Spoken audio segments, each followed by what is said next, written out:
Tonight, where is Donald Trump?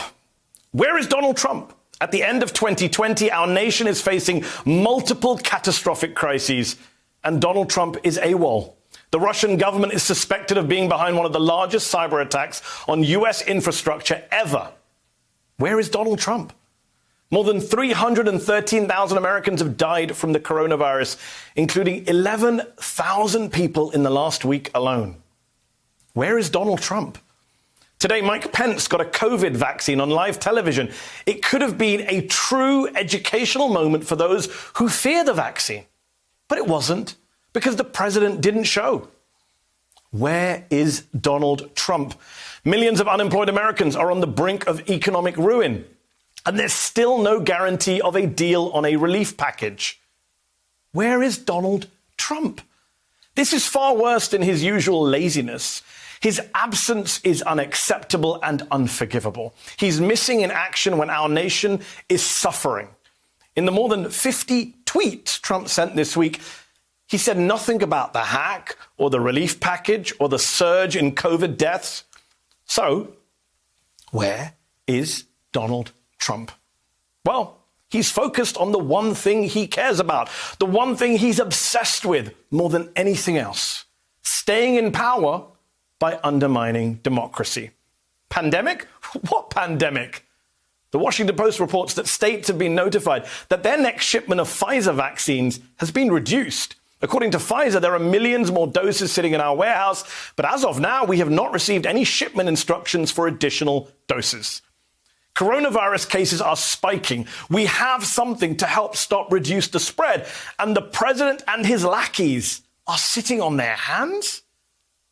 Trump has gutted the CDC and weakened the NIH so much that when a national vaccine distribution plan is now the difference between life or death, those hobbled agencies simply cannot rise to the occasion. And Trump won't help. He damaged those institutions in order to shore up his own power, but he now refuses to use that power for the common good.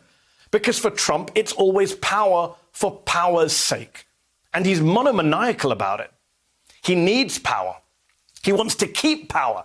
It doesn't matter what he does with it. That's what's behind his non-stop Twitter tirades, lying about election fraud. He doesn't want to let go.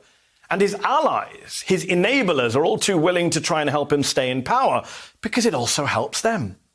That's a real quid pro quo.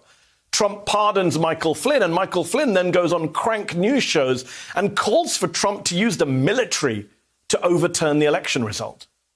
Within the swing states, if he wanted to, he could take military capabilities and he could place them in those states and basically rerun an election in each of those states. I mean, it's not unprecedented. I mean, these people out there talking about martial law, it's like it's something that we've never done. Martial law has been instituted 64 times. If Trump loses his power, Flynn loses his too, and vice versa, which is one of the president's clear motives for wanting to issue more pardons to loyal stooges. Axios reports Trump wants to go on a pardon spree and help the likes of convicted criminal and his former campaign chairman, Paul Manafort. But what's worst of all is that not only does Trump not want to deal with the pandemic or the hacking or the economic catastrophe, he won't get out of the way and let the president-elect and his team deal with it either. It's the worst of both worlds. Trump and co. keep interfering with the Biden transition process. Here's the latest example.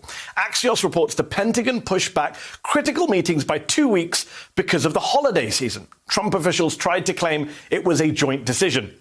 But the Biden team rejected that, telling reporters there was no mutually agreed upon holiday break. There have been pockets of recalcitrance, and the DOD is one of them. Trump wants power. He won't share power. He won't give up power. But he won't use it to do anything useful or necessary. Never has a man fought harder to hold on to a job he has no interest in doing. He won't protect us from foreign countries trying to hack our critical infrastructure. He won't help us get much needed protection from a deadly virus. And he won't let the people who actually want to help take over. There's your answer.